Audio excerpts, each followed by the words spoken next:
Hey, what's up guys, Soldier Knows Best here. Samsung has officially unveiled their two new flagship phones, the Samsung Galaxy S6 and the S6 Edge. And here are my first impressions of both of these phones. First off, the design is great. Both of these phones feature Gorilla Glass 4 on the front and the back, and it's just a very premium design where they use very lightweight materials, but they feel solid, they feel durable, and when you put them in your hand, it's a very nice grip. And I was a little bit worried about the glass being a little bit slippery, but that wasn't the case with both of these phones. And color options, you have white pearl, black sapphire, gold platinum, blue topaz, and with the S6 Edge, you have a green emerald option, which is one of the ones that really stand out when you hear green on the cell phone. It doesn't really sound like it will work, but this definitely does work on the S6 Edge. Now, the expense of making these phones look and feel better, you don't have the option to remove your battery anymore, and also you don't have the option to expand your storage with a micro SD card. Now, both of these phones have 5.1-inch Quad HD Super AMOLED displays that have a resolution of 2560 by 1440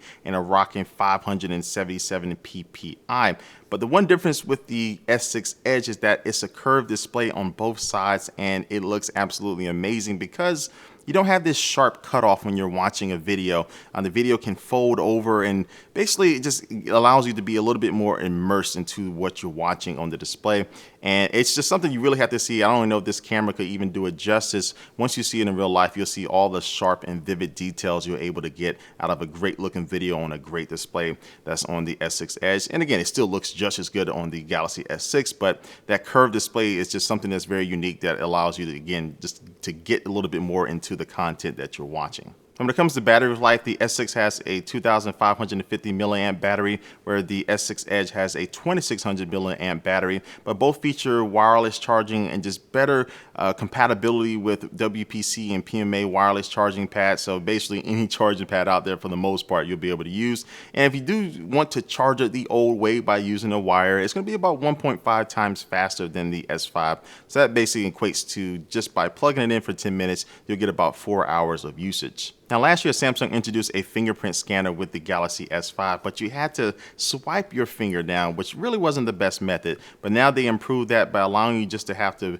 touch your finger on the home button, very similar to what Touch ID is on the iPhone, but you simply just touch your finger down and it will quickly unlock your phone. Now, camera-wise, both of these phones feature 5-megapixel front-facing cameras that have a wider field of view, so you can get a lot more people in for your selfies. And the rear-facing camera is a 16-megapixel shooter with OIS, optical image stabilization. It also has quick launch now, so no matter what you're doing in the software, you can double tap the home button and it will launch the camera pretty quickly, so you can go ahead and take a picture of that moment right when you need it. And now it does have infrared detect white balance, improved low light video, and also tracking autofocus. So that means if you want to keep one subject in your video in focus, you simply tap on them now and you'll be able to keep them in focus as they move around and you pan your camera around. This is a feature that you see in digital cameras, but it's coming to these two new Galaxy phones. Now, moving on to software, both of these phones are running Android 5.0 Lollipop, and of course they do have TouchWiz on top of that. And one of my biggest complaints about TouchWiz in the past is that it was just way too much. It just felt a little too bloated, and this Samsung was just trying to throw everything in there and the kitchen sink, but they have dialed that back now with these two new phones, and I'm really enjoying it because the settings are just a little bit more organized. Everything is just a little bit more concise, and it's just less is more, and that really is working now with this new version of TouchWiz. And there's also better multitasking. You can have multiple apps running at the same time, and then if you just want to get rid of them, you can minimize them into these little bubbles and move those bubbles around on your screen. But what about the S6 Edge? How does this software take advantage of the curved displays on this new phone? Well, one thing is that if you do swipe over from the right hand side, you'll see a list of your favorite contacts, and they can be family members or friends, but you can tap on them and you'll have a few different quick actions like texting them right away.